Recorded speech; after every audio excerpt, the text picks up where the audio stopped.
नगर दक्षिण लोकसभा निवडणुकीसाठी अखेर निलेश लंके यांना उमेदवारी देण्यात आली आहे। राष्ट्रवादी काँग्रेस शरद पवार गटाकडून निलेश लंके यांना नगर दक्षिण लोकसभा निवडणूक रिंगणात उतरवण्यात आले।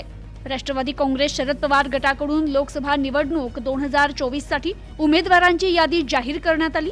त्यात नगर दक्षिण लोकसभा निवडणुकीसाठी नगर दक्षिण लोकसभा मतदारसंघासाठी निलेश लंके यांचं नाव जाहीर करण्यात आलंय। प्रदेश अध्यक्ष जयंत पाटील आणि जितेंद्र आव्हाड यांनी मुंबईत घेतलेल्या पत्रकार परिषदेत जयंत पाटील यांनी निलेश लंके यांच्या नावाची घोषणा केली आहे। तर काल निलेश लंके यांनी आपल्या आमदारकीचा राजीनामा दिल्यानंतर आज राष्ट्रवादी काँग्रेस शरद पवार गटाकडून त्यांना उमेदवारी देण्यात आली आहे। तर नगर दक्षिण लोकसभा निवडणुकीसाठी भाजपकडून खासदार सुजय विखे आणि राष्ट्रवादी काँग्रेस शरद पवार गटाकडून निलेश लंके हे आता रिंगणात उतरले असून नगर दक्षिण लोकसभा निवडणूक ही आता चांगलीच अटीतटीची होणार असून या निवडणुकीत चांगलीच रंगत येणार आहे।